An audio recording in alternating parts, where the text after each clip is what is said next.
Good evening. Gajanan Kadam sir, you can start your lecture. मी तुम्हाला main host करतोय, तुम्ही चालू करा. नमस्कार सर्वांना. Good evening. सर्वांचं पुनश्च एकदा या लाईव्ह सेशन मध्ये पुनश्च एकदा तुम्हा सर्वांचं हार्दिक हार्दिक स्वागत. आज 5 ऑक्टोबर म्हणजे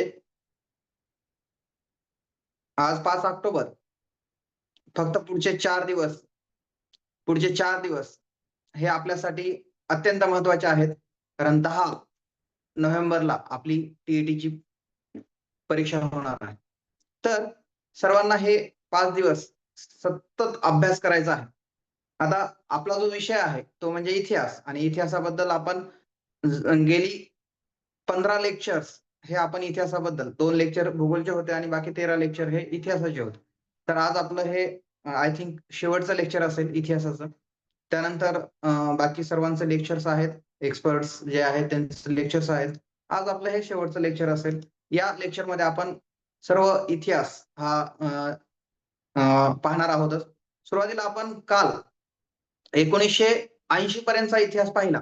तर 1980 ला सार्वत्रिक निवडणूक झाली आणि त्या सार्वत्रिक निवडणुकीमध्ये आणीबाणीमुळे पराभूत झालेल्या इंदिरा गांधीचा पुनश्च एकदा विजय झालेला आहे. 1980 ला इंदिरा गांधी पुन्हा एकदा सत्तेमध्ये आलेल्या आहेत आणि रोमहर्षक असा विजय होता.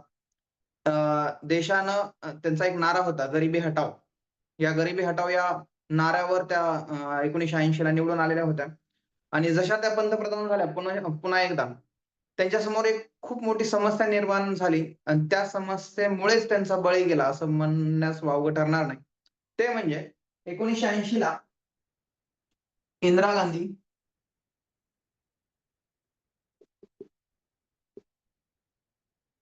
पंतप्रधान झाले.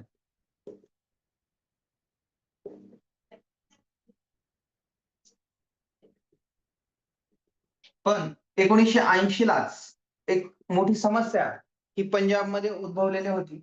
ती म्हणजे स्वतंत्र खलिस्तान.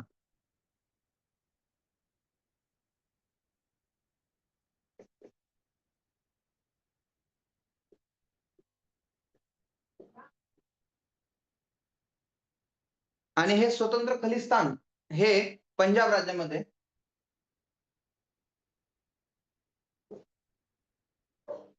जे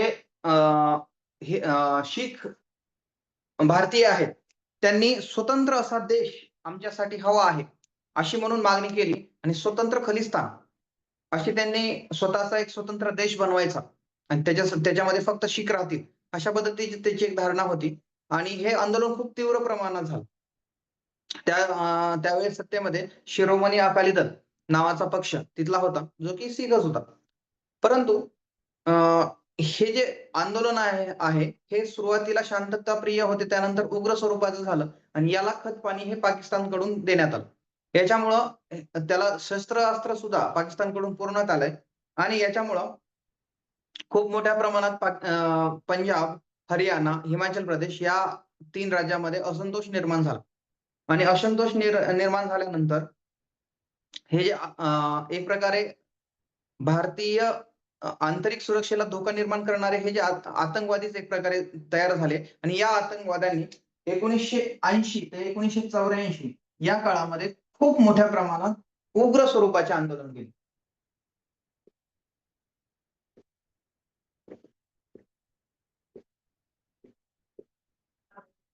उग्र स्वरूपाचे आंदोलन केले आणि या आंदोलनामध्ये मग खून असतील, दरोडे असतील, त्याचबरोबर वाटमारी असेल, बसेस लुटणे असेल, जाळणे असेल, अशा खूप साऱ्या हिंस्र अशा घटना या 4 वर्षामध्ये झाल्या.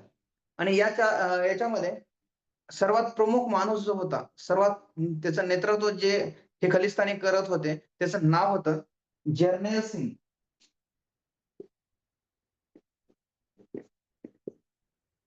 भिंडरवाला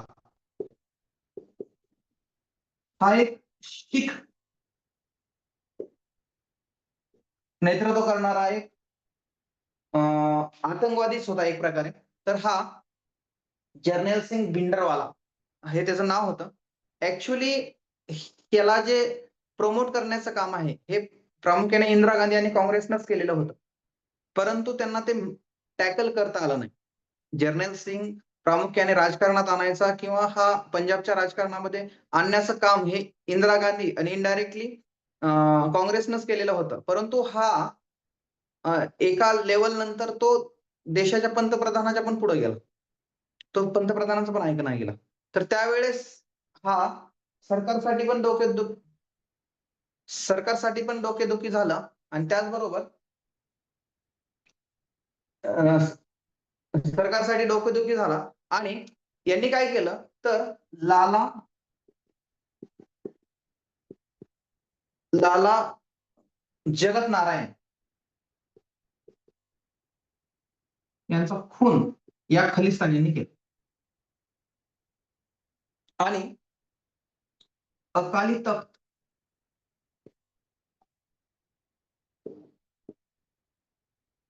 नियंत्रण केले. आता हे बघा लाला जगत नारायण यांचा खून करण्यात आला खलिस्तानांतर्फे आणि अकाली तख्त जे आहे, आता हे अकाली तख्त काय आहे? तर हे अकाली तख्त म्हणजे जे एक प्रश्न आहे सिखांचं म्हणजे जो धार्मिक स्थळ आहे अमृतसर या ठिकाणी, त्याचं नाव काय आहे? अमृतसर या ठिकाणी असलेले शिखांचं धार्मिक स्थळ आहे, त्याचं नाव काय आहे? कृपया कमेंटमध्ये उत्तर द्यायचे आहे. पटकन. आवाज येतो तुम्हा सर्वांना?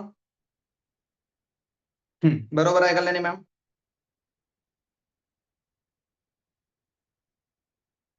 अगदी बरोबर आहे. ओके. हां. अमृतसर या ठिकाणी असलेल्या शिखांचं पवित्र गोल्डन टेम्पल किंवा सुवर्ण मंदिर. तर हे जे सुवर्ण मंदिर आहे, या सुवर्ण मंदिरामध्ये त्यांचे जे गुरु आहेत बघा, शिखांचे एकूण 10 गुरु आहेत आणि 11वे गुरु हे गुरु ग्रंथ साहेब आहे. म्हणजे शिखांचे जे 10वे गुरु आहेत, गुरु गोविंद सिंग हे खालसा धर्माची स्थापना केली आणि ते शेवटी आपल्या नांदेडमध्ये, आपल्या जवळच नांदेड आहे. तर नांदेडमध्ये पण एक गोल्डन टेम्पल आहे. तर त्या ठिकाणी ते आलेले होते. शेवटी त्यांचा हां, सुवर्ण मंदिर नांदेडमध्ये पण आहे. तर हे जे आहेत, तर हे शेवटचे गुरु होते. यांच्या बऱ्याच धर्मगुरूंची हत्या म्हणजे शेवटचे धर्मगुरू जे होते, त्यांच्या आणि त्यांच्या मुलांची हत्या हे औरंगजेबातर्फे करण्यात आलेली होती. त्याच्यामुळं पुढं कोणता गुरुच न करता गुरु ग्रंथ साहेबलाच आपलं गुरु मानलं आणि त्या अकाली तख्तावर त्याचं स्थान निर्माण झालं. म्हणजे अकाली तख्त हे असं ठिकाण आहे, ज्या ठिकाणाहून शिखांसाठी जे सर्व निर्णय आहेत, हे अकाली तख्तावरून दिले जायचे. जे की गुरूंचं स्थान होतं.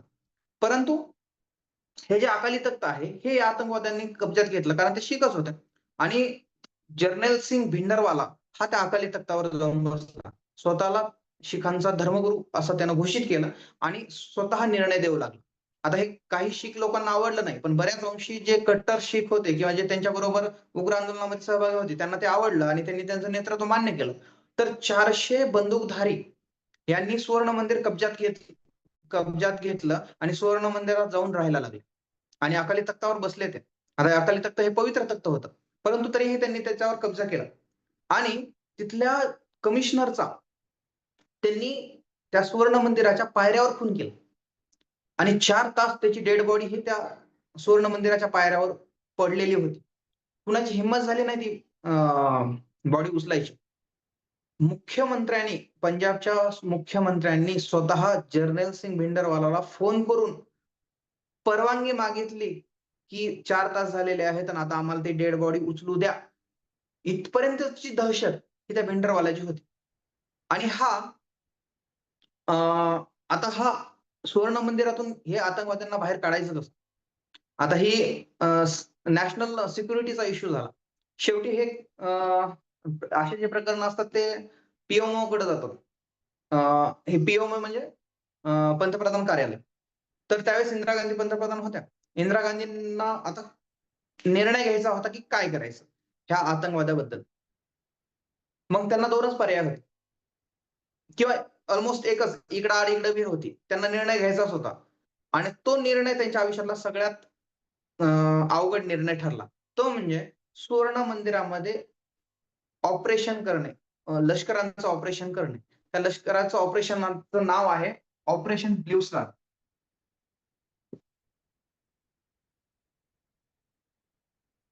Operation blue star. आता हे ऑपरेशन का? तर ज्यावेळेस एखादी मिलिटरी ज्यावेळेस कोणतंही सैन्य कारवाई केली, तर त्याला नाव दिलं जातं. जसं आपण पाहिलं, की निजामाचं जे स्टेट होतं त्याला कॅप्चर करण्यासाठी ऑपरेशन पोलो नावाचं ऑपरेशन केलं होतं. त्याचबरोबर ऑपरेशन ब्लू स्टार नावाचं हे ऑपरेशन हे त्या काळामध्ये लॉन्च करण्यात आलं आणि त्याचे जे प्रमुख आहेत ते आपले general major general Kuldeep Brar नावाचे हे मेजर जनरल यांच्या नेतृत्वाखाली ही ऑपरेशन लॉन्च करण्यात आलं. आता हे ऑपरेशन असं होतं, की सुवर्ण मंदिरामध्ये जे काही आतंकवादी आहेत, त्यांना तिथून हुसकावून लावणे, हे त्याचं मुख्य मोटो होता. परंतु हे आतंकवादी काही सहजासहजी बाहेर निघणार नव्हते. कारण ज्यावेळेस भिंडरवालाला न्यूज तो न्यूज चॅनलवाल्याला ॲक्सेस तिथं होता. न्यूज चॅनलवाल्याला स्पष्ट तो म्हणायचा, की आम्हाला कोणीच म्हणजे मिलिटरी असेल नाही काही जरी असेल, तरी आम्हाला ते तिथून काढू शकत नाहीत. इथपर्यंत त्याची ताकद गेलेली होती. शेवटी मिलिटरीला सुद्धा चॅलेंज करण्यात आलं आणि शेवटी तारीख आहे 3 जून 1984 ते 6 जून 1984 ला कुलदीप ब्रार यांनी सुरुवातीला सरेंडर करण्यासाठी 3 वेळेस अटेम्प्ट केले. परंतु भिंडरवाला काही म्हणजे सरेंडर करण्याच्या मूडमध्ये नव्हता. शेवटी तो करो या मरो या स्थितीमध्ये होता. शेवटी मग मिलिटरी ॲक्शन सुरू झाली. 3 जूनला रणगाडे, तोफा वगैरे हे सगळं रॉकेट लॉन्चर्स वगैरे ह्या पूर्ण ताकदीनिशी फुल स्केलवर वॉर जसं असतं, फुल स्केलमध्ये ते वॉर सुरू झालं. सुवर्ण मंदिराच्या भिंती असतील, सुवर्ण मंदिराचा अकाली तख्त असेल, बऱ्याच अंशी त्याच्यामध्ये गोळीबार झाला, तोफा डागल्या गेल्या. याच्यामुळे खूप मोठं नुकसान झालं आणि शेवटी 3ऱ्या दिवसानंतर तेथील 400 आतंकवादी यांचा मृत्यू झालेला आहे आणि त्याच्याबरोबर बरेच जवान पण शहीद झाले आणि शेवटी भिंडरवालाला शेवटी तिथं ठार करण्यात आलं आणि भिंडरवालाचा म्हणजे खलिस्तानची ही मोहीम तिथं थोड्या का अंशी कमी झाली. परंतु ही मोहीम संपली नव्हती. तर 6 जून 1984 ला ऑपरेशन ब्लू स्टारमध्ये हा जो जर्नल सिंग आहे याचा मृत्यू झालेला आहे आणि त्याच्यानंतर पुन्हा एक ऑपरेशन लॉन्च करण्यात आलं. Operation black thunder. हे 1986 ला लॉन्च करण्यात आलं. हेच खलिस्तान्यांना न्यूट्रलाइज करण्यासाठी हे ऑपरेशन लॉन्च करण्यात आलं आणि हे शेवटी या ऑपरेशन नंतर पंजाबमध्ये थोडीशा प्रमाणात शांतता प्रस्थापित करण्याचं काम झालेलं आहे. या ठिकाणी 2 ऑपरेशन महत्त्वाचे आहेत. ऑपरेशन ब्लू स्टार आणि operation black thunder. Operation blue star हे सर्वात महत्त्वाचं आहे. आता हे जे ऑपरेशन होतं, या ऑपरेशनमध्ये जनरल भिंडरवाला हा तर मृत्यूमुखी पडलाच. परंतु याच्यामध्ये प्रॉब्लेम असा झाला, की शीख धर्माचं जे आराध्य किंवा सर्वश्रेष्ठ असं जे तीर्थस्थळ आहे सुवर्ण मंदिर, याच्यावर मिलिटरीनं गोळीबार केला आणि ह्याची ऑर्डर्स ह्या पी-एम-ओ मधून इंदिरा गांधी यांनी दिल्या होत्या. त्याच्यामुळं सर्व शीख धर्मीयांचा आक्रोश हा इंदिरा गांधीवर गेलेला आहे आणि त्याच्यामुळं शीख धर्मीय यांच्या मनामध्ये इंदिरा गांधीबद्दल म्हणजे चुकीची भावना निर्माण झाली, की यांच्यामुळं ओके. यांच्यामुळंच हा स्क्रीनशॉट घ्या. घेऊ शकता तुम्ही. तर शेवटी स्क्रीनशॉट घ्या.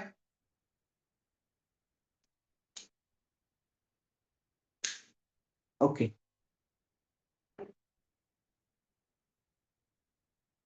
यानंतर इंदिरा गांधी यांची सिक्युरिटी जी आहे, त्या सिक्युरिटीमध्ये तुम्हाला माहितीच आहे, की शीख धर्मीय किंवा शीख लोकं खूप मिलिटरीमध्ये आहेत. तर इंदिरा गांधीच्या सिक्युरिटीमध्ये सुद्धा शीख धर्मीय होते. त्यांच्या सिक्युरिटीमधले त्यांना जे सिक्युरिटी काउन्सिल असते किंवा NSG असते. NSGनं त्यांना सांगितलं गेलं, की बाबा तुमच्या सिक्युरिटी मधले शीख जे लोक आहेत त्यांना बाजूला काढा. कारण शिखापासून तुम्हाला धोका आहे. इंदिरा गांधीचं असं स्टेटमेंट होतं, की जर मी शीख धर्मीय बॉडीगार्ड जर बाजूला काढले दिला ना, स्क्रीनशॉट द्यायला वेळ दिला होता. हां, ओके.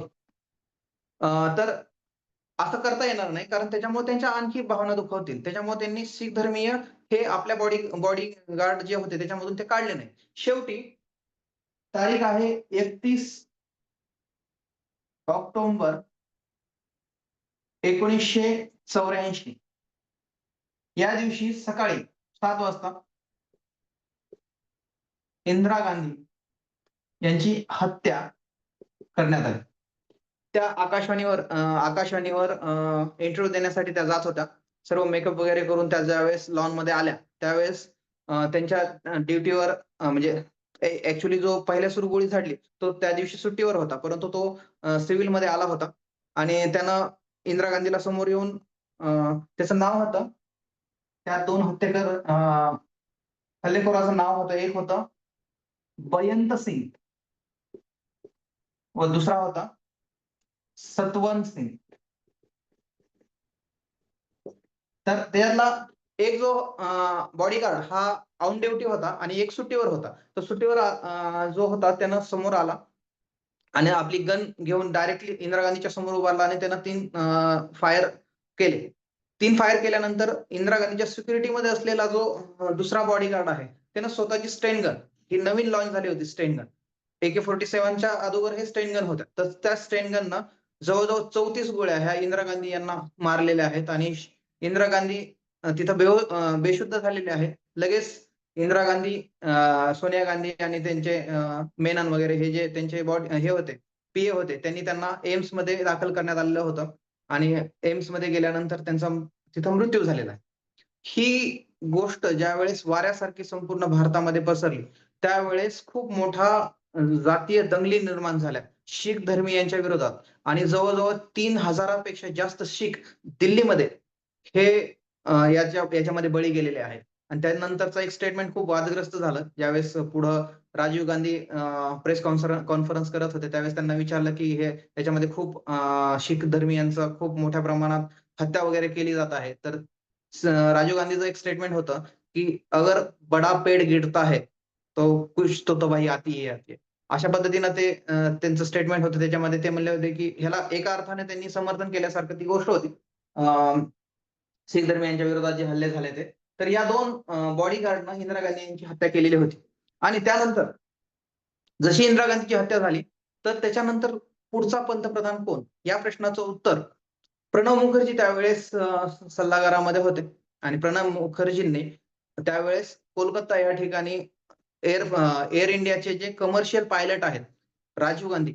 राजीव गांधी हे स्वतः पेशाने पायलट होते, प्रोफेशनल पायलट होते, कमर्शियल पायलट होते. त्यांना बोलवून कोलकात्याहून दिल्लीला बोलवण्यात आलं आणि एक 2-3 तासाच्या अंतरामध्येच त्यांना असं कन्व्हिन्स करण्यात आलं, की तुम्ही जर पंतप्रधान नाही झाला, तर दुसरा कोणी पंतप्रधान झाला, तर ही सिच्युएशन किंवा हे डॅमेज आहे जे कंट्रोल करू शकणार नाही.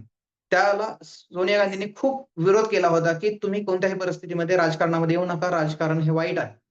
परंतु परिस्थिती अशी होती, की राजीव गांधीला राजकारणात यावंच लागलं आणि शेवटी राजीव गांधीचा पुढचे पंतप्रधान म्हणून शपथविधी हा झालेला आहे. तर यानंतर 1984 लाच म्हणजे राजीव गांधी पंतप्रधान झाले.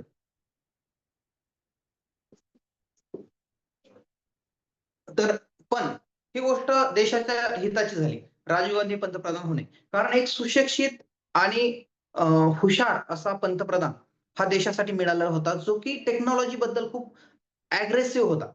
तर आजच्या काळामध्ये आता आपण Zoomवर मीटिंग करतो आहेत किंवा आपण जे कॉम्प्युटर्स वापरतो आहेत, तर त्याचे प्रणेते हे राजीव गांधी आहेत. ते पंतप्रधान असतानाच्या काळामध्ये त्यांचे धोरणात्मक निर्णय हे खूप विज्ञान आणि तंत्रज्ञानामध्ये प्रगती करण्यासाठी भारतासाठी खूप महत्त्वाचे ठरले आणि आजची जी प्रगती आहे विज्ञान तंत्रज्ञानामध्ये, त्याच्यामध्ये राजीव गांधीचा खूप मोठा रोल आहे.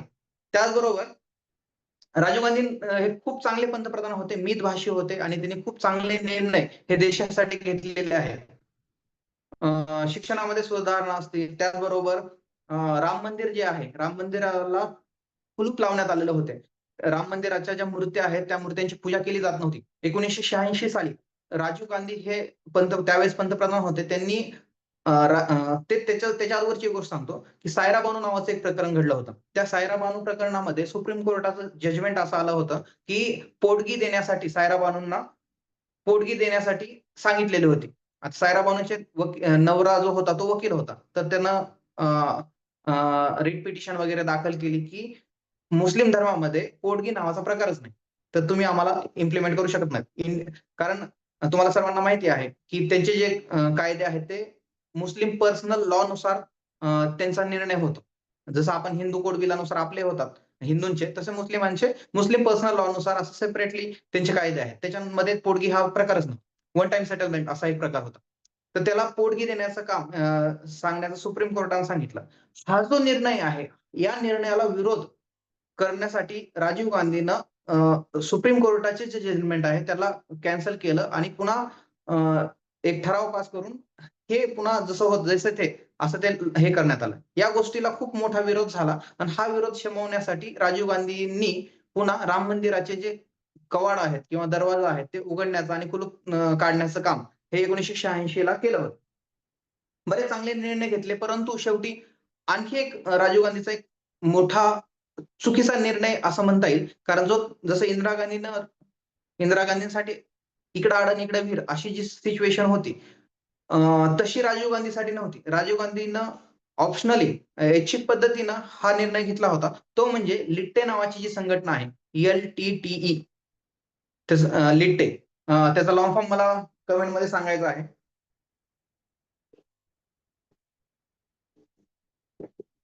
लिट्टे ही तमिळ लोकांची श्रीलंकेमधले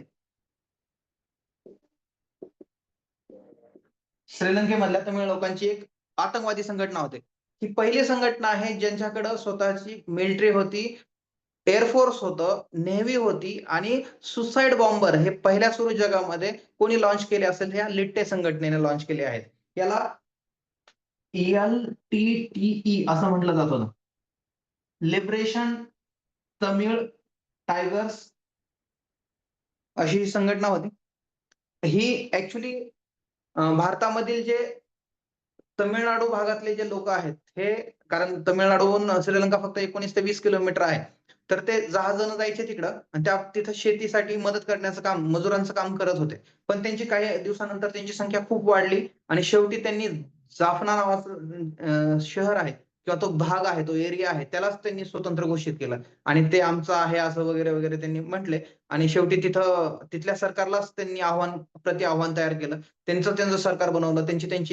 त्यांचा जो प्रमुख होता त्याचं नाव प्रभाकरन होतं. आणि हा प्रभाकरन हा भारतीयच होता. तमिळ लिट्टे जे संघटना आहे त्याचे मूळ लोक भारतीयच होते. हे सगळे तमिळच लोक होते आणि हे भारतीयच होते. परंतु ते श्रीलंकेमध्ये आतंकवादी कारवाया करत होते.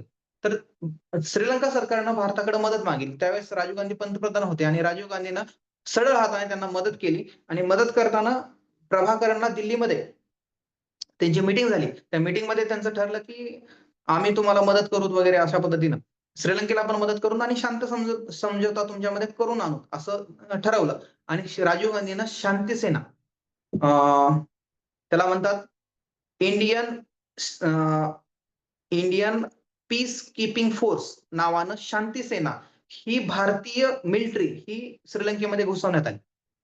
परंतु हे लिट्टेला आवडलं नाही. त्यांचं कारण शेवटी तिथं शांती सेना जरी गेलेली असले, ज्यावेळेस श्रीलंका आणि लिट्टेमध्ये जर भांडणं झालेले आहेत, त्यावेळेस भारतीय शांती सेना जाऊन तिथं काय करणार? शेवटी कुणाची तरी एक बाजू घ्यायचीच होती आणि सरकारची बाजू घ्यावी लागली. त्याच्यामुळं भारतीय मिलिटरीनं श्रीलंका सरकारबरोबर मिळून लिट्टेवर हल्ला केला.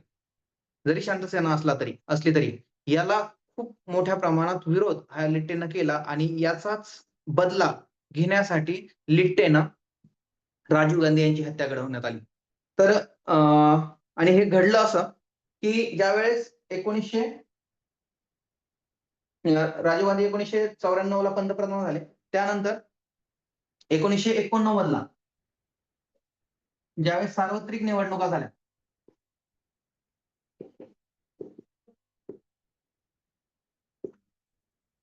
सार्वत्रिक निवडणूक झाली आणि व्ही पी सिंग हे नवीन व्ही पी सिंगांचं सरकार, पंतप्रधान व्ही पी सिंग हे भारताचे पंतप्रधान झाले. व्ही पी सिंग, आता हे व्ही पी सिंग भारताचे पंतप्रधान झाल्यानंतर त्यांच्या कार्यकाळामध्ये 2 महत्वाचे निर्णय झाले. हे खूप महत्वाचे आहेत. संपूर्ण राजकारणातच महत्वाचे आहेत. त्यातला एक होता तो म्हणजे अॅट्रॉसिटी ऍक्ट जो आहे तो लॉन्च करण्याचं काम हे व्ही.पी. सिंग सरकारनं झालं 1989 ला, अॅट्रॉसिटी ऍक्ट. आणि दुसरा जो महत्वाचा कायदा करण्यात आला तो म्हणजे मंडल कमिशनच्या ज्या शिफारशी आहेत त्या लागू करण्याचं काम व्ही.पी. सिंग यांनी केलं. तर हे 2 महत्वाच्या गोष्टी, अॅट्रॉसिटी ऍक्ट लॉन्च करणे आणि दुसरं म्हणजे मंडल आयोग लॉन्च करणं, ह्या 2 महत्वाच्या गोष्टी 1 वर्षाच्या कार्यकाळामध्ये व्ही.पी. सिंगांनी केलेल्या होत्या आणि त्याचा दीर्घ परिणाम पुढच्या राजकारणामध्ये झालेला आहे. आणि हे व्ही.पी. सिंगाचं सरकार जे आहे 1 वर्षानंतर अल्प बहुमतामध्ये आलं आणि ते पडलं. त्यानंतर पुन्हा इलेक्शन लागल्या आणि पुढच्या इलेक्शनमध्ये 1991 ला ज्यावेळेस पुढची सार्वत्रिक निवडणूक लागली, याच्या प्रचार करण्यासाठी राजीव गांधी हे गेलेले होते. ते ठिकाणाचं नाव आहे श्रीपेरंबदूर. हे आहे तमिळनाडूमध्ये.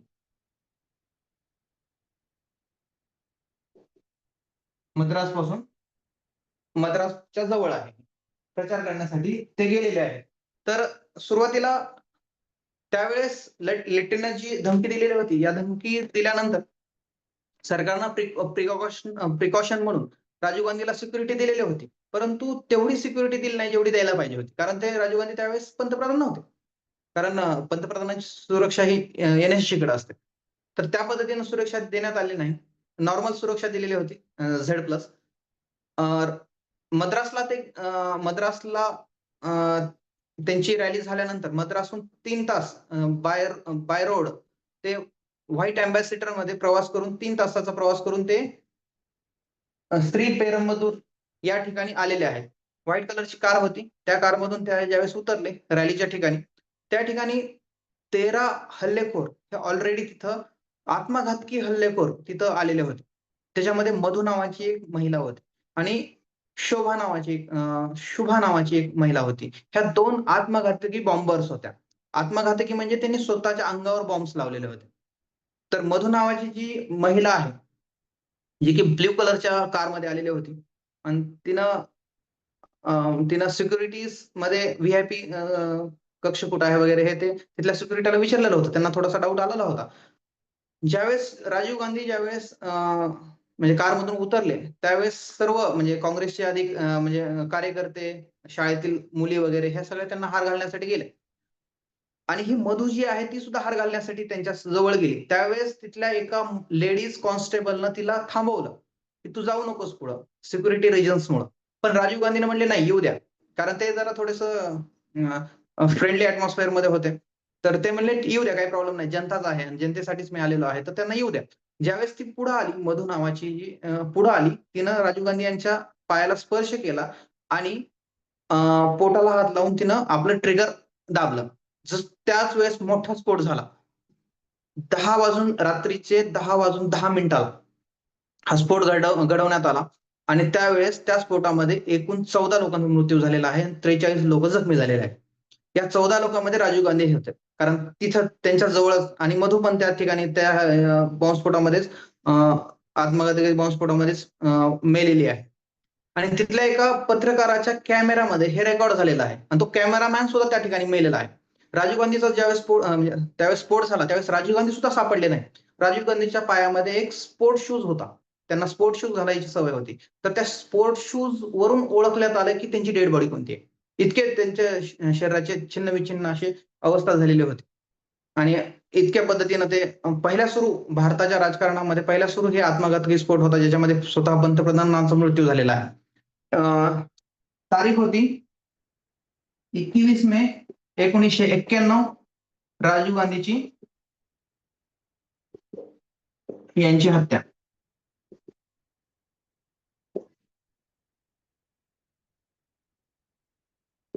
हत्या ही पेरंबदूर या ठिकाणी झालेली आहे. स्क्रीनशॉट मारून घ्या.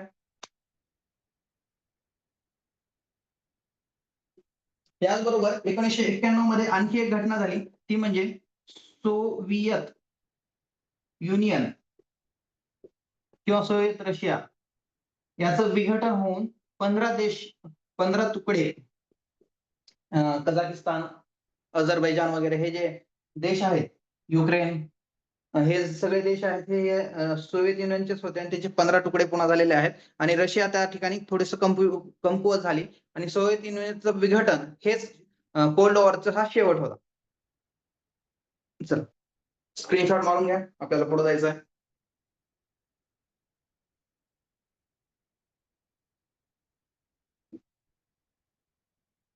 ओके,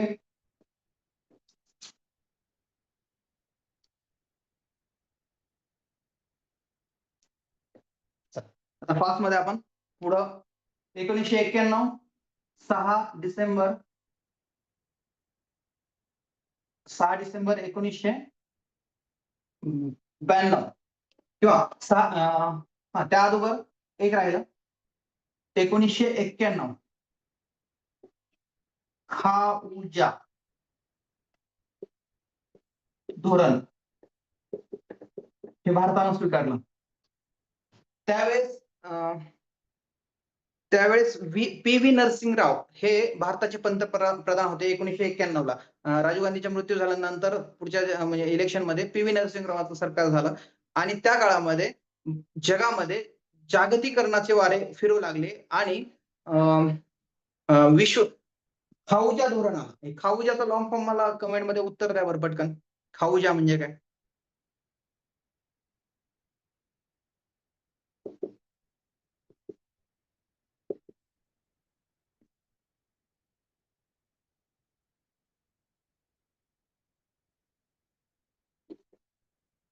खाऊजा म्हणजे खाजगीकरण, उदारीकरण आणि जागतिकीकरण हे तिन्ही 1991 ला लॉन्च झाले होते. त्यावेळेस भारताचे अर्थमंत्री हे मनमोहन सिंग होते आणि या मनमोहन सिंगामुळेच भारत हा त्या काळामध्ये वाचला आणि आर्थिक धोरणामध्ये मनमोहन सिंगाचं खूप मोठं योगदान आहे.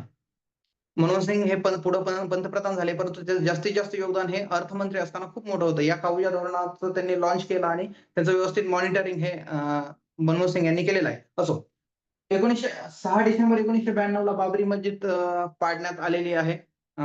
RSS किंवा भाजपा हे त्याच्यामध्ये पुढे होते आणि त्यानंतर 1996 ते 1996 ला अटल बिहारी वाजपेयी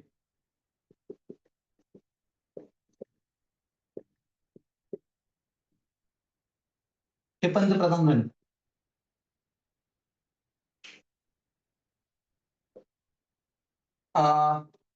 अटल बिहारी वाजपेयी हे सुरुवातीला 13 दिवसासाठी पंतप्रधान झाले होते आणि त्यांच्या जे विश्वासदर्शक ठरावामध्ये फक्त एक मत कमी पडलं होतं आणि त्यावेळेस अटल बिहारी वाजपेयी यांनी राजीनामा दिला होता एक मत कमी पडला म्हणून. त्यानंतर पुन्हा 13 महिन्यासाठी म्हणजे अटल बिहारी वाजपेयीचं सरकार झालं. त्यानंतर पुन्हा पुढे 5 वर्ष त्यांनी कंप्लीट केलेले आहेत. 1996 ला अटल बिहारी वाजपेयी पंतप्रधान झालेले आहेत आणि त्यांनी ह्या 13 दिवसाच्या सरकारमध्ये भारतानं दुसरी अणुचाचणी घेतलेली आहे. त्याचं क्रेडिट हे एपीजे अब्दुल कलामना जातं आणि त्याचबरोबर आपल्या अटल बिहारी वाजपेयी यांना सुद्धा जातं. 13 दिवसाचं सरकार असताना सुद्धा त्यांनी हा खूप मोठा निर्णय घेतला होता की भारतानं दुसरी अणुचाचणी ही पोखरण या ठिकाणी केलेली आहे. 1998 साली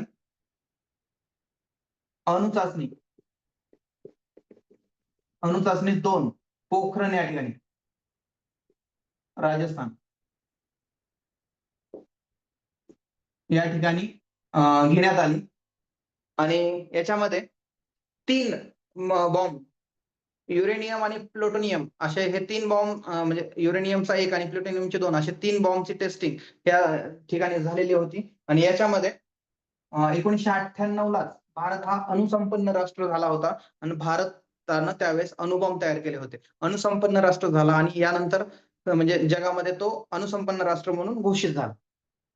त्यानंतर लगेच 1999 ला कारगिल युद्ध झालं.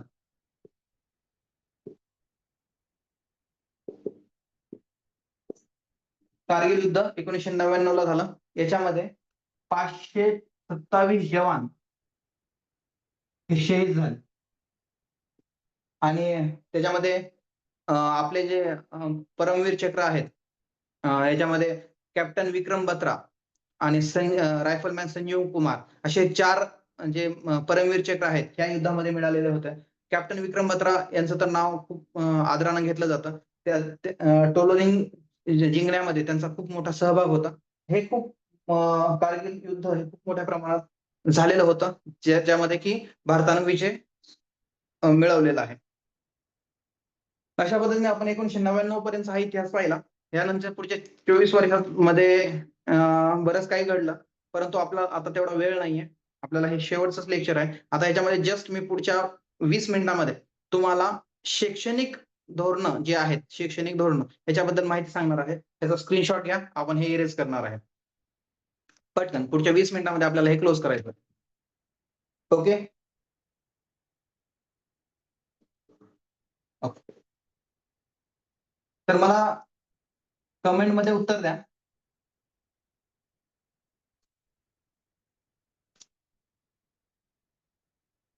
की भारत स्वतंत्र झाल्यानंतर सर्वात पहिला आयोग हा शिक्षणाबद्दलचा कोणता आहे आणि त्याचे अध्यक्ष कोण होते? आयोग सांगा मला सुरुवातीला.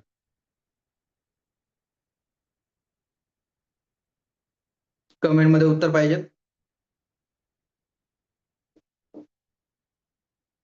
प्रश्न विचारल्यानंतर उत्तर लवकर येत नाही, त्याच्यामुळे मला थोडंसं ते मला फास्ट मध्ये घ्यावं लागतं. असो.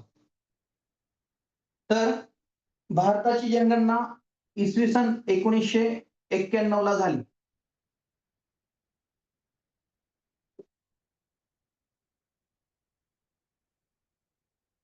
जनगणना 1991 ला झाली, 51 ला झाली आणि आपलं जे साक्षरतेचं प्रमाण आहे हे 7% साक्षरता होती 1991 ला. 7% साक्षरता 1991 ला होती आणि हे खूप कमी फक्त सॉरी 17% साक्षरता ही त्या काळामध्ये 1951 ला भारताची होती. ही 7% साक्षरता ही पुढे 100% आणण्याचं किंवा वाढवण्याचं काम हे शिक्षण क्षेत्रामध्ये करण्याचं आवश्यक होतं. त्यासाठी भारत स्वतंत्र झाल्यानंतर लगेच इसवी सन 1948 लाच त्यासाठी पावलं उचलण्यात आली. त्यासाठी पहिला आयोग विद्यापीठ शिक्षण आयोग हा नेमण्यात आला. पहिला आयोग आहे हा विद्यापीठ शिक्षण आयोग आणि याचे अध्यक्ष होते डॉक्टर सर्वपल्ली राधाकृष्णन. डॉक्टर सर्वपल्ली राधाकृष्णन हा शिक्षण क्षेत्रामधला पहिला आयोग आहे जो की भारत स्वतंत्र झाल्यानंतर लागू करण्यात आला. या आयोगाचं काम काय होतं? तर प्रामुख्याने या आयोगाचं काम होतं ते म्हणजे विद्यापीठांना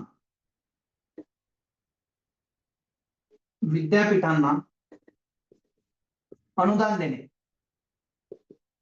अनुदान मंजूर करणे एक पहिलं महत्वाचं काम होतं. त्याचबरोबर विद्यापीठाचे अभ्यासक्रम ठरवणे.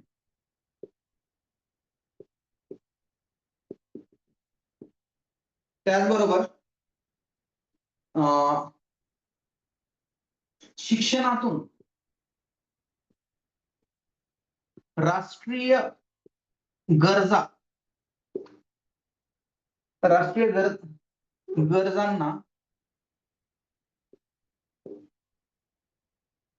पुरवणे किंवा प्राधान्य. त्याचबरोबर नवीन विद्यापीठे स्थापन करणे. नवीन विद्यापीठे स्थापन करणे आणि आणखी एक महत्वाचा गोष्ट विद्यापीठ आयोगानं केलेली आहे ते म्हणजे दूरदर्शन भारतानं दूरदर्शनवर एक शो लॉन्च केला होता. त्या शोचं नाव मला सांगायचं आहे. दूरदर्शनवर कार्यक्रम. या कार्यक्रमाचं नाव सांगायचं आहे. तर कमेंट मध्ये उत्तर द्यायचं. कोणता कार्यक्रम विद्यापीठ आयोगानं सुरू केला होता जो की नॅशनल टीव्हीवर दूरदर्शनवर येत होता? हा प्रश्न येऊ शकतो. त्याचं नाव होतं country wide classroom. Country wide classroom हा पूर्ण भारतामध्ये दूरदर्शनवर कार्यक्रम लॉन्च करण्याचं काम हे विद्यापीठ शिक्षण आयोगानं केलेलं आहे. हा 1948 चा आयोग आहे. पटकन याचा स्क्रीनशॉट घ्या.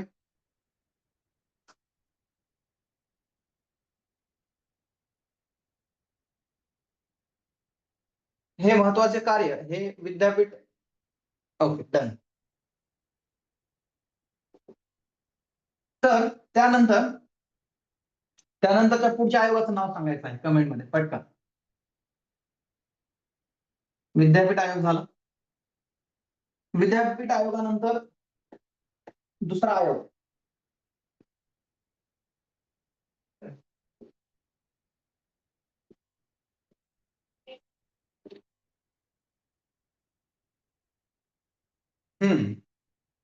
बरोबर आहे परत सर. त्याचं नाव आहे कोठारी आयोग.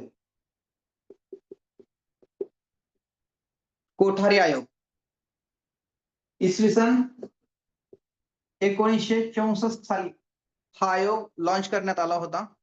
त्याचे जे अध्यक्ष आहेत त्यांचं नाव होतं डॉक्टर DS कोठारी.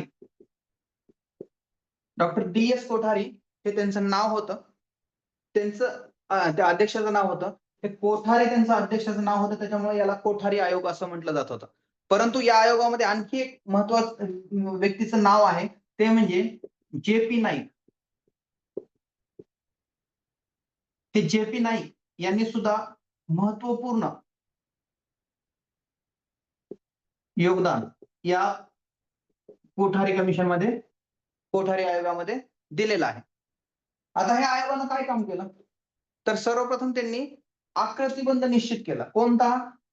10+2+3 10+2+3 हा जो आकृतिबंध आहे हा कोठारी कमिशनचा आहे. आकृतिबंध हा कोठारी कमिशननं सर्वप्रथम मांडला आणि हा 1972 पासून लागू पण झाला. आज पण हाच आहे. 10+2+3 त्यावर वेगळा होता. त्यानंतर एकच राष्ट्रीय पद्धती असावी अशी शिफारस कोठारी कमिशननं केलेली होती. त्याचबरोबर मातृभाषेचा प्रसार करावा अशी शिफारस पण कोठारी कमिशनने दिली होती. त्याचबरोबर शिक्षणामध्ये हिंदी व इंग्रजी भाषेचा समावेश करावा ही पण शिफारस कोठारी कमिशनने दिलेली होती. त्याचबरोबर प्रौढ शिक्षण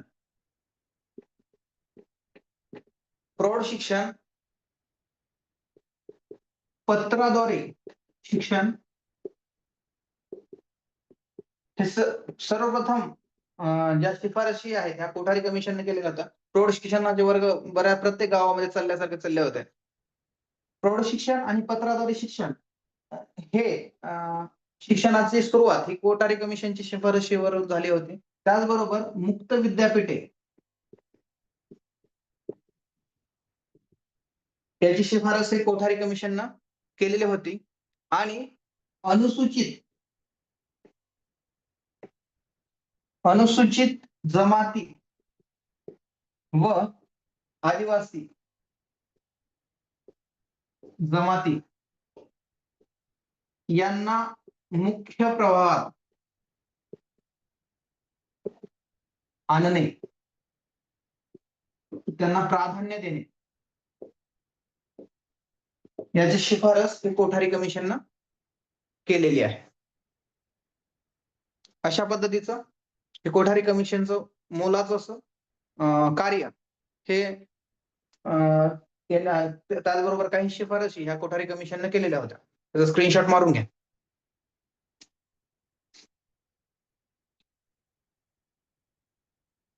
विपिन सर, यस, तर डेफिनेटली तुमचं जे कमेंट केलेले आहे अगदी बरोबर आहे. Okay, done. त्यानंतरचा पुढच्या आयोगाचं नाव सांगायचं आहे. आपल्याला वेळ कमी आहे, आपण 5 मध्ये हे घेऊ, कारण खूप महत्वाचं आहे आणि 5च दिवस राहिलेले आहेत परीक्षेला. तर हे आता जर शिकलं किंवा आता व्यवस्थित समजून घेतलं तर नक्कीच तुमच्या ते डोक्यात राहील. तर आपण पहिला पाहिला विद्यापीठ आयोग, दुसरा पाहिला कोठारी आयोग, तिसरा त्यानंतरचा आयोग आहे आणि तिसरा आयोग किंवा त्यानंतरचं जे तिसरी महत्वाची जी योजना आहे त्याचं नाव आहे खडू फळा योजना. खडू फळा योजना, ज्याला इंग्लिशमध्ये ऑपरेशन ब्लॅकबोर्ड या नावानं ती योजना लॉन्च करण्यात आली होती. इसवी सन 1988 मध्ये ही खडूफळा योजना ही सरकारनं लॉन्च केली होती. याचा प्रामुख्यानं उद्देश असा होता, 6 ते 14 वयोगटामधील जे मुलं आहेत किंवा हा आयोग प्राथमिक शिक्षणाबद्दल खूप महत्वाचं असं शिफारशी केलेल्या होत्या. तर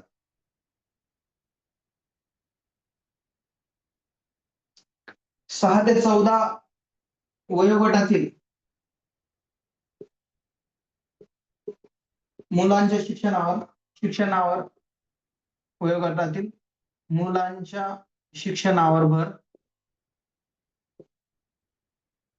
भर देण्यात यावा. त्याचबरोबर याला प्राथमिक शिक्षण आयोग असंही म्हटलं गेलं, कारण याच्या पूर्ण शिफारशी या प्राथमिक शिक्षणासंबंधित होत्या. त्याचबरोबर 6 ते 14 वयोगटातील मुलांना शिक्षण हे सक्तीचं आणि फ्री करण्याचं पण काम याच्यामध्ये केलेलं आहे. त्याचबरोबर पुढचं काम होतं शाळेचा दर्जा सुधारणे, याच्याबद्दल शिफारस केल्या. किमान शैक्षणिक गरजांची पूर्तता करणे,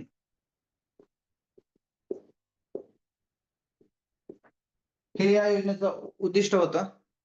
त्याचबरोबर किमान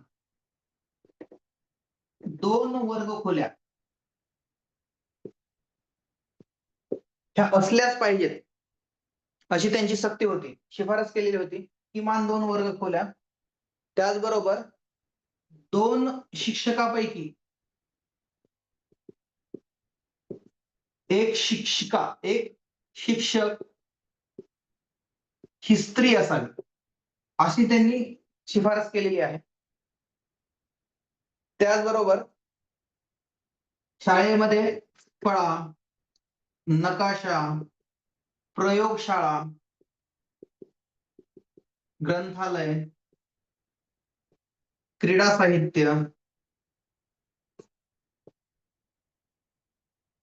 साहित्य, त्याचबरोबर मैदान यासाठी निधी उपलब्ध करून देण्याची शिफारस या खडूफाळा योजनेमध्ये करण्यात आलेले होते. आणि हीच योजना जी आहे, हीच योजना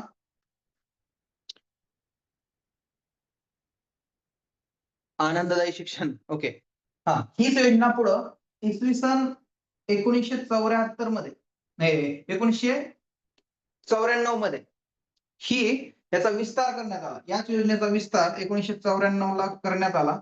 याच्यामध्ये प्लस आणखी त्यांनी याच्यामध्ये 50% स्त्री शिक्षिका, 50% स्त्री शिक्षक हे त्यांनी कंपल्सरी त्याच्यामध्ये योजना होती. त्यानंतर DPEP, डिस्ट्रिक्ट, त्याचा हे लॉ फॉर्म असा होता किंवा मराठीमध्ये त्याला जिल्हा प्राथमिक शिक्षण कार्यक्रम. हा खूप, आम्ही ज्यावेळेस लहान होतो त्यावेळेस हा DPEP हे खूप गाजावाजा करून हे त्यावेळेस हे कार्यक्रम लॉन्च करण्यात आला होता. आम्ही त्यावेळेस लहान होतो त्यावेळेस, म्हणजे आम्ही 4थी-5वीला असतो त्यावेळेस हे DPEP आली म्हणून असं एक गाणं होतं. त्यावेळेस आम्हाला ते म्हणायचं ते. अशा पद्धतीने हे याचा विस्तार हा खडूफाळा योजना, खडूफाळा योजनेचा विस्तार हा 1994 मध्ये केला आणि हे पुढे लॉन्च करण्यात आला. हा, आता याच्यामध्ये पटकन आपण फास्ट मध्ये 10 मिनिटांमध्ये वाइंड अप करणार आहे. पटकन याच्यामध्ये एक आपला आयोग राहिलेला आहे. सांगा बरं आपला कोणता आयोग राहिला? स्क्रीनशॉट घ्या याचा. ओके, घेतला स्क्रीनशॉट? ओके. यामध्ये आणखी एक आयोग राहिलेला आहे, जो की विद्यापीठ आयोगानंतर आलेला होता.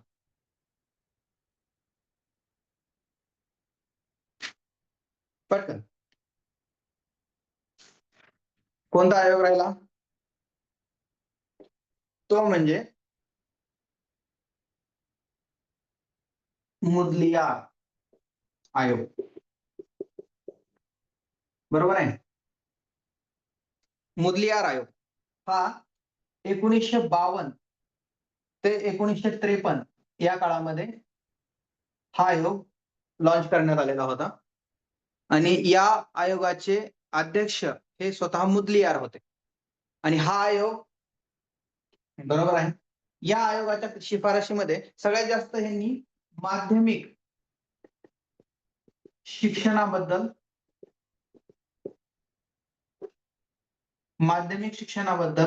शिफारशी केल्या. ज्यावेळेस विद्यापीठ आयोगच तयार केला होता त्यावेळेसच विद्यापीठ आयोगामध्येच एक शिफारस अशी होती की माध्यमिक शिक्षणासंबंधित अभ्यास करण्यासाठी एक आयोग नेमावा. त्याच्यामुळेच हा मुदलियार आयोगाची नेमणूक करण्यात आलेली होती. यांचा आकृतिबंध जो होता तो होता 11+1+3, 11+1+3 अशा पद्धतीचा आकृतिबंध हा मुदलियार आयोगाने दिला होता. पुन्हा तो कोठारी कमिशनने बदलला. त्याचबरोबर माध्यमिक शिक्षणाचा अभ्यासक्रम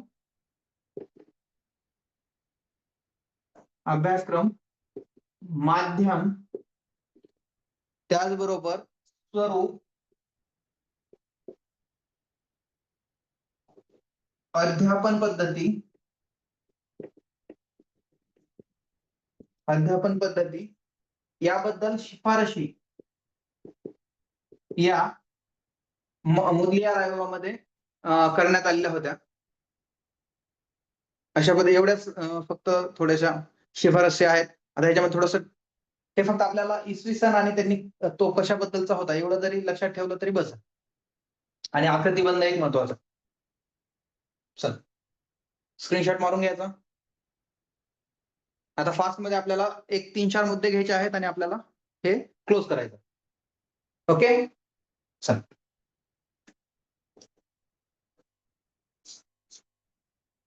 आता बऱ्याच जणांना प्रश्न पडला असेल की सर इतकं फास्ट का? कारण वेळ नाहीये. आता पटकन काही महत्वाचे जे इसवी सन आहेत किंवा महत्वाच्या गोष्टी आहेत त्या फक्त समजून घ्या. 1995 साली आपल्या मध्यान्ह 1995 साली मध्यान्ह भोजन योजना किंवा आहार योजना ही लॉन्च करण्यात आली.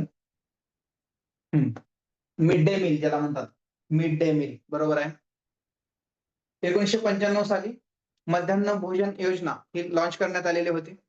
त्याचबरोबर आणखी एक राहिलं, 1991 ला केरळ हे राज्य 100% साक्षर राज्य घोषित करण्यात आलं 1991 साली. त्याचबरोबर 1 सप्टेंबर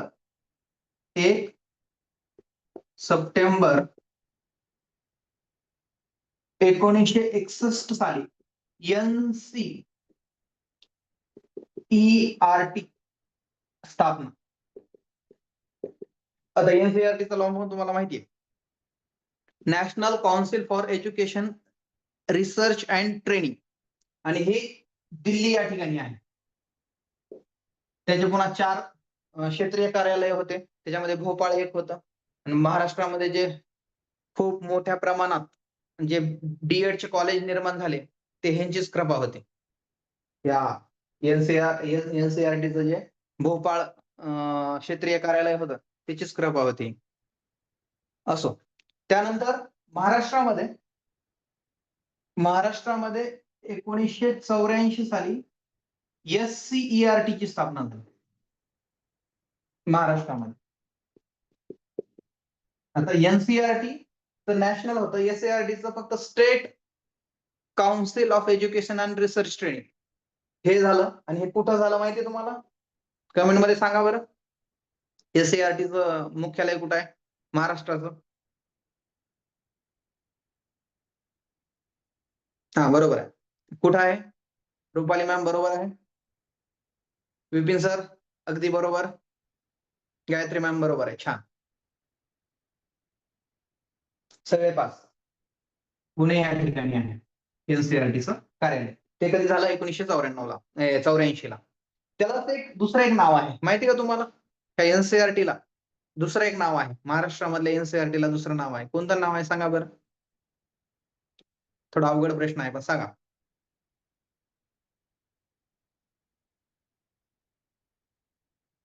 विपिन सर MS नाही, मराठी मधलं नाव आहे, माहित असावं त्याला. विद्या प्राधिकरण या नावाने संबोधलं जातं. लक्षात असू द्या, विद्या प्राधिकरण. 1ली ते 12वी पर्यंतचा अभ्यासक्रम तयार करण्याचं काम हे करतं हे SCERT. बर, SCERT महाराष्ट्राच्या SCERT तर्फे एक मासिक प्रकाशित केलं जातं. त्याचं नाव सांगा बरं.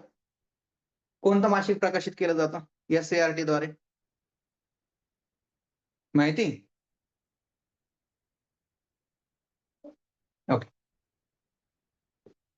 जीवन शिक्षण नावाचं मासिक हे SCERT तर्फे लॉन्च करण्यात येतं दर महिन्याला. जीवन शिक्षण, ओके, या संस्थेतर्फे सुरू आहे. त्यानंतर महाराष्ट्र राज्य पाठ्यपुस्तक निर्मिती मंडळ आणि संशोधक मंडळ, एवढं लांबलचक न लिहिता त्याला मी फक्त बालभारती लिहितो, कारण त्याला बालभारतीच म्हणतात. काय? महाराष्ट्र राज्य पाठ्यपुस्तक निर्मिती व अभ्यासक्रम संशोधन मंडळ, जे पुण्यामध्येच आहे, त्याला बालभारती म्हणतात. ह्याची स्थापना जी आहे ती झाली 27 जानेवारी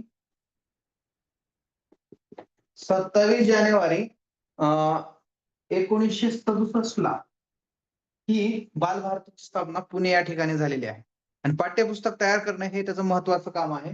आणि या बालभारतीतर्फे आणखी एक मासिक लॉन्च केलं जातं दर महिन्याला. सांगा बरं त्याचं नाव काय आहे? आपण जर मराठीचे जे शिक्षक आहेत त्यांना बऱ्याच धड्यामध्ये लेख जे आहेत ते या मासिकातून आलेले आहेत. त्याच्यात लिहिलेलं असतं. या महिन्याच्या या अंकातून हे धडा घेतलेला आहे. पटकन. बालभारतीचं मासिकाचं नाव काय आहे? माहिती कुणाला? येस म्हणा, नो म्हणा, काही प्रॉब्लेम नाही. येस असेल तर उत्तर सांगा, नो असेल तर मी सांगतो. ओके. रुपाली मॅम पटकन सांगितलं नो. विषय क्लोज. तर किशोर, हे किशोर नावाचं मासिक हे बालभारतीतर्फे आशा मॅम अगदी बरोबर आहे. किशोर नावाचं मासिक हे बालभारतीतर्फे प्रकाशित करण्यात येतं. आता त्यानंतर समजलं हे? बर. त्यानंतर राष्ट्रीय शैक्षणिक धोरण कधी लॉन्च करण्यात आलं? 1986 साली. 1986 साली. आता जसं राष्ट्रीय शैक्षणिक धोरण 2020 हे जसं लॉन्च करण्यात आलेलं आहे ते आणखी इम्प्लिमेंट झालेलं नाही, पण पुढच्या वर्षी मे बी इम्प्लिमेंट होईल ते.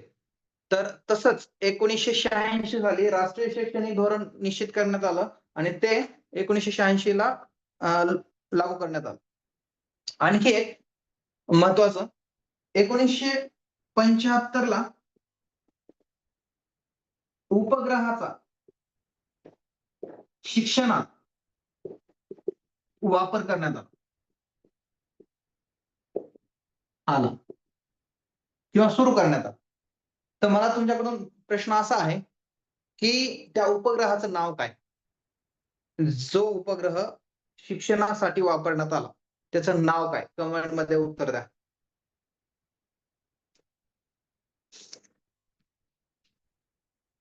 शेवटचा एकच प्रश्न राहिला. हा एक आणि शेवटचा एक प्रश्न. तिथं आपण क्लोज करू. आर्यभट्ट नाही, हा भारताचा पहिला उपग्रह आहे.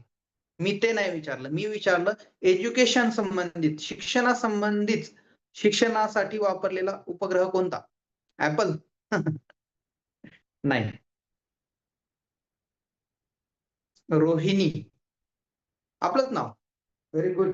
चला, तुमच्या आणखी वेगळे उत्तर येण्याऐवजी त्याचं एज्युसॅट नावाचा उपग्रह हा शिक्षण क्षेत्रासाठी लॉन्च करण्यात आला. एज्युसॅट हा उपग्रह आहे जो की शिक्षण क्षेत्रामध्ये दिसतंय सर्व.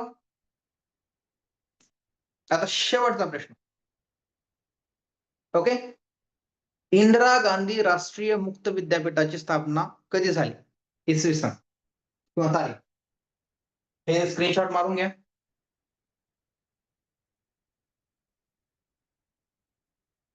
कन्फ्युज आहेत. ओके, हे स्क्रीनशॉट मारून घ्या अगोदर.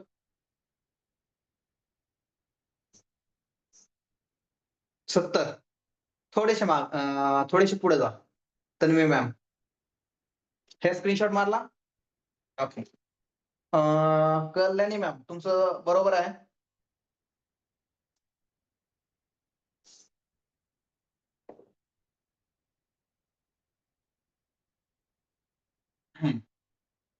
तर त्याची तारीख पण सांगतो. इंदिरा गांधी राष्ट्रीय मुक्त विद्यापीठ स्थापना. त्याची स्थापना आहे 20 सप्टेंबर 1985. कल्याण मॅमनं बरोबर सांगितलेलं होतं. तर IIT Indian institute of technology IIT याची स्थापना 1991 ला झालेली होती. त्याचबरोबर एम्सची पण स्थापना 20 सप्टेंबर 19. तन्वी मॅम अगदी बरोबर आहे. तर IIT याचं पण सांगितलेलं आहे. आता इथं आपण ह्याच्यात फक्त जाता एक मुद्दा इतिहासाचा थोडासा राहून गेला तो म्हणजे हे झालं तुमचं सर्व समजलं. एक मुद्दा राहिला होता तो की देशांतर्गत इतिहासाच्या पाठामध्ये हे महत्वाचे मुद्दे आहेत ते देशांतर्गत आव्हाने कोणते कोणते आहेत. तर प्रामुख्यानं पंजाब मधील असंतोष हा व्यवस्थित तुम्हाला समजावून सांगितलेला आहे, जो की त्याचबरोबर ईशान्य भारतातील असंतोष किंवा समस्या हा एक दुसरा महत्वाचा मुद्दा होता आणि त्यानंतर नक्षलवाद हा तिसरा मुद्दा. हे 3 महत्वाचे मुद्दे अंतर्गत आव्हानामध्ये आहेत. तर याच्यामध्ये प्रामुख्याने पंजाब मधला असंतोष तर मी तुम्हाला स्पष्ट करून सांगितलेलाच आहे. त्यानंतर नॉर्थ ईस्ट जे आहे, ईशान्य भारत आहे, त्यासाठी एक छोटीशी ट्रिक तुम्हाला एक सांगतो, ते स्क्रीनशॉट मारून घ्या. एक छोटीशी ट्रिक सांगतो, की भारताच्या ईशान्य भागामध्ये नॉर्थ ईस्ट साइडला जे 8 राज्य आहेत, त्याच्यामधले 7 सेवन सिस्टर्स आहेत. तर 8 राज्य जे आहेत, ते 8 राज्य आपल्याला लक्षात कसे ठेवायचे? त्यासाठी एक छोटासा एक शब्द आहे. ANMTS. आता हे MTS का? तर MTS तुम्हाला बऱ्याच स्पर्धा परीक्षा ज्या आहेत त्यांचं MTS नाव आहे. तर MTS पटकन लक्षात राहतं. आपल्याला फक्त AN लक्षात ठेवायचं. आता हे असं का? लक्षात ठेवण्यासाठी ही छोटीशी ट्रिक आहे. ए मग पासून 2 राज्य आहेत. अरुणाचल आणि आसाम. याच्यासाठी 2 ए लक्षात ठेवायचे. एन साठी नागालँड. तीन यम आहेत. 3 यम कोणते?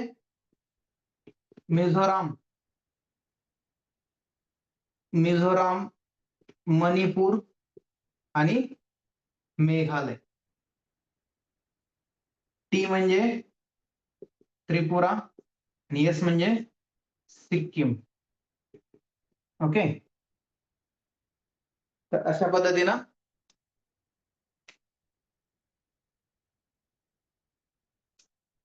पद्धतीनं हे 7 सिस्टर्स प्लस 1 8 नॉर्थ ईस्ट साइडचे जे स्टेट आहेत त्यांना आपण हे ANMTS या पद्धतीने हे जर लक्षात ठेवलं तर आपल्याला ते 100% लक्षात राहील.